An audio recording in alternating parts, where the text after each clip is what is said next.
Trey Tomlinson, true freshman. Did you know when he came in here immediately that guy's going to get on the field, or was there a week of practices or a practice that influenced you to get him going this year? Well, when he got here, we could tell he was very athletic. He had some really good instincts. Was a physical player, but you never know. I think when we started, we originally planned to redshirt him, and when we started to get banged up in the secondary, we ultimately made the decision that we got to go with him, and he's been playing a lot in our nickel and dime packages, so he's getting enough snaps to make it worthwhile that he played this year. Very impressive for a young guy like that to be able to jump in. How's he doing? He's doing good. Still learning. He's making some plays. It's every day's a kind of an experience with him because he'll see something he hadn't seen before and kind of mess it up and then fix it. And we just met earlier and there was a couple things that we got to get him fixed tomorrow and Friday. So, and that's what happens with freshmen. You're constantly fixing things, but if they're athletic and they can make plays, then they can overcome it. Apart from Reese Udinski, perhaps the player who's benefited most from this new offense and new pace and the way Richmond attacks people is Josiah. Did you see that coming? And in August, were you assuming that, man, this is the offense he'll really flourish in? Well, I didn't know about the offense. I just knew he's a really good player. Brings great energy to practice and games. He's a tremendous team guy. He had a really good year last year. Again, I didn't know how the offense would get the ball to him, but been pretty fortunate that we've gotten the ball to him quite a bit, and he's done a really nice job. And he's had a really good season for us so far. Thank you. And I don't know if it's on purpose, but his ability to catch balls over the middle, I'm imagining that helps this offense in a couple of different ways. Number one, because it probably gives the defenders and the linebackers something to think about. But number two, it's a toughness that he shows that shows the rest of the offense this is what can be done.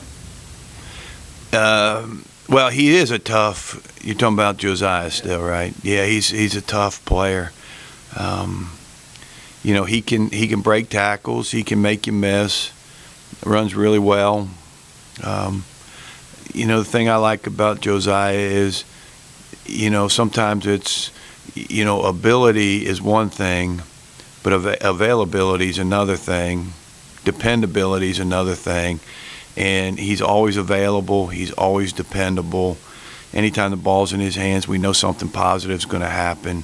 So, some players aren't available all the time. Maybe they got a lot of ability, but I was just thinking about him the other day, and he's always out there, and he takes a shot and jumps right up. I mean, it's like no big deal, and so I've been really pleased with him and proud of how he's played so far this year and even last year.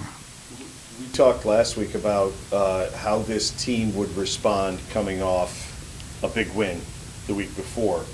The way they responded at Hampton, does it ease your mind about how they will approach each game the rest of the way out, or did you pretty much know that that's how they were going to come out?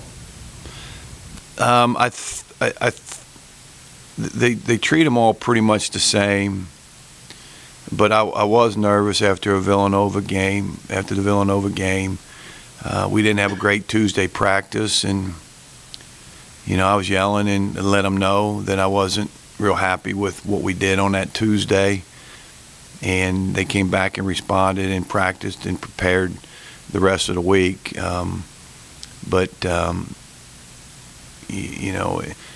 And kind of in your mind, you're hoping they put it past you and they know that every opponent's going to be good and tough. And but that Tuesday practice wasn't good. I wasn't thrilled, and so I got after them pretty good on that one during practice and after practice. And but for the most part, I mean, they just kind of seem pretty normal every Sunday, every Tuesday, every Wednesday. I mean, it's just pretty much a pretty same team every week. I think this is the longest road trip you can take in conference. Is there anything about that part of it that makes this a special challenge? And what are the challenges that a team like Maine brings outside of the fact that you got to get all the way up there to play the game? Well, it's actually a shorter trip than most of them when we get on the bus. Villanova's a harder trip. All those trips are harder. You're fighting traffic. You know, we're going to get to the airport, load the plane in an hour and 45 minutes. We're there. We're right at the hotel. And then after the game, we get right on a plane and show back up at the airport. So these trips, when you can charter, they're easier than a 3-hour bus ride up north, whether it's Delaware, whether it's Villanova, whether it's Towson. I mean, it's you can't control the traffic. You get on a plane, you know you're good to go, and you're gonna get there. So this is probably going to be a fairly easy trip. What are the challenges, some of the specific challenges that Maine will give you this week? Well, I think they're really athletic, both sides of the ball. They're big up front offensively. They're pretty physical up front defensively. Their quarterback's really good. They got a couple running backs that are solid players that can hurt you if you don't wrap them up.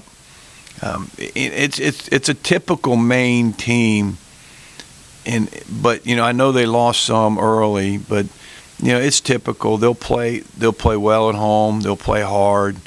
They'll have them ready to play. I don't think there's a question about that. But I think as I look at film, it's a really a typical Maine team and how they play and how hard they play and the physicality they play with. Trey, John O'Connor from the Richmond paper. Good to meet you. Nice to meet you too. Can you talk about your journey from Canada to Florida to Richmond? Oh yeah, it's been a crazy journey for me, especially, you know, kids from Canada don't really get the opportunity to go down south. So I started off actually, I'm from Winnipeg, Manitoba, Right. and I played 3 years there, and then I didn't have a senior year since COVID happened, and then I was able to do a prep post-grad year. So I moved down to Florida, earned myself a couple scholarships, and Richmond was really the school that, you know, I was looking at. And also I'm a part of a program called Recruit Ready, and I was able to go to camps down in the United States. So just having that exposure from, you know, different schools was a really great thing. And by going to Florida, I was able to up my game and then eventually earn a scholarship here, which I'm really satisfied about. Would you have gone to Florida without COVID, or would you just stayed at your high school? I would probably most likely stayed in Canada because I was still playing good and I was still talking to coaches as well. I just missed that senior season, which was one of the most important years for me. Right. Could you share your thoughts about redshirting versus playing as a true freshman? Oh yeah, that was obviously, you know, the coach's decision, but you know, I'm willing to do anything for the team, just being a team player, anything to do to win. So just by them deciding not to redshirt me just really shows how much, you know, I'm able to contribute to the team, especially learning from older guys like Aaron Banks, Gio, and as well as Bryson. Just learning from them and getting extra working with them, extra film sessions, was able to like really up my game and then be ready to step in because it's the next man up mentality. Josiah, how about this offense, your role in it, and how the two seem to have meshed? Like we said before, you know, we expect this offense to be pretty productive. You know, we expect it to you know, be efficient and accomplish exactly what we accomplished. And I feel like the season's going pretty on course to what we believe. But of course, you know, we're planning on getting better and better each week. Did you foresee when this offense was introduced that, hey, this looks good? I mean, they're going to use the slot guy a lot. Quick passes. This is my kind of thing. I definitely you know, realized that RPOs are going to be a big part of our offense, and of course, me being the type of player that I am, I fit well into that type of style.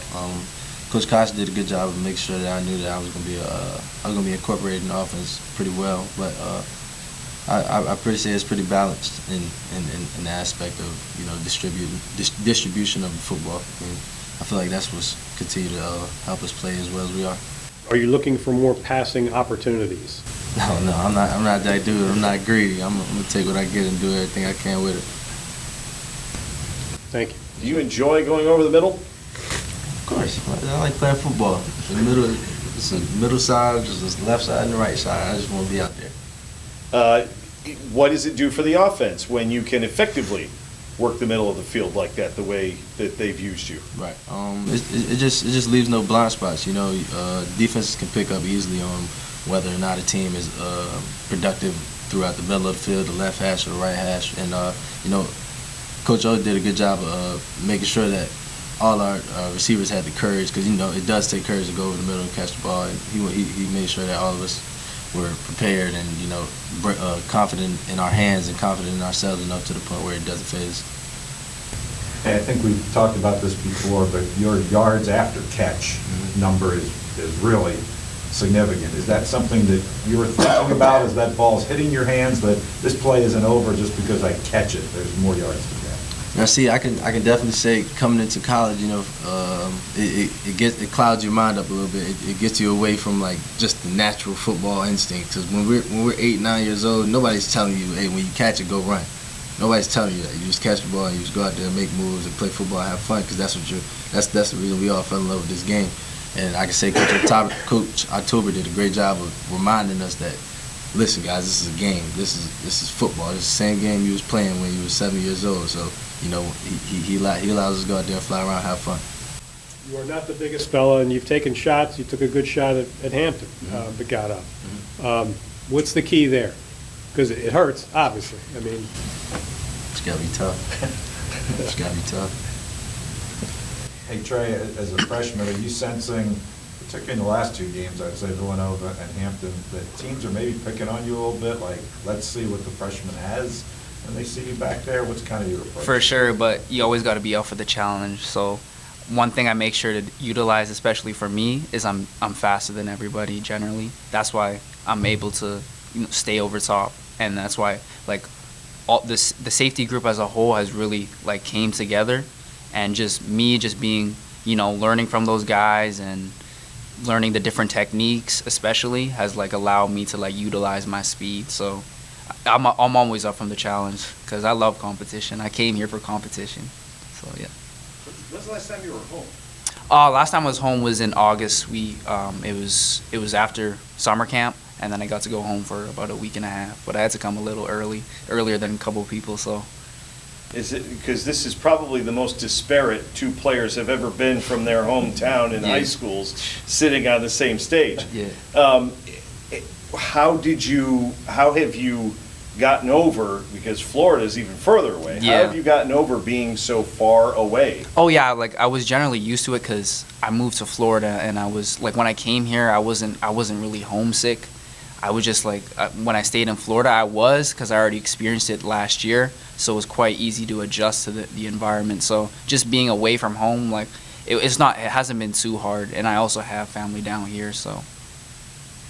sorry. I was going to say, you're up North Dakota way. Yeah. None of those schools interested? Oh yeah, North Dakota was interested in me at one point, and then it just COVID, they offered me a scholarship, and then just COVID complications, and then them not knowing what their numbers are, so I was a bit iffy about that. That's why I just decided to go to the prep school way. So this might be a dumb question. High school in Canada, you're playing Canadian football? Yeah, Canadian As opposed rules. to differences? There's stuff you had to get adjusted to, or there's still things that you get adjusted to? It wasn't quite of an adjustment. It was just there's one more player on the field. There's also the slot back position can get a running start. So it wasn't a huge adjustment for me per se, but it at the end of the day it's football. So Is it easier for a defender because the field's a little narrower?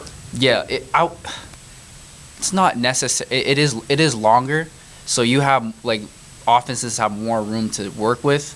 but with my speed, I was able to cover a lot of ground. So it just But the sidelines, Yeah. the sidelines are closer together, though, right? The American field is not quite as wide, right? yeah, the Canadian football field is much wider.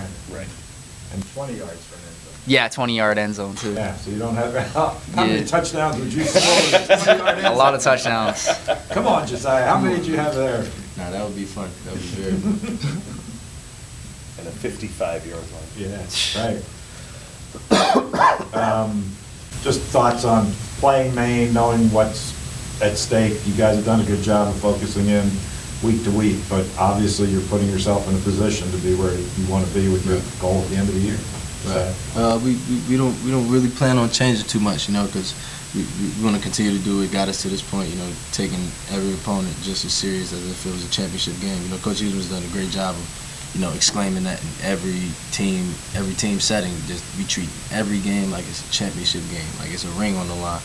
And I feel like us doing that, you know, taking advantage of every practice, really making every practice count, every walkthrough count, every film session count. You know, that's what's got us to this point this far, and we plan on continuing to do that.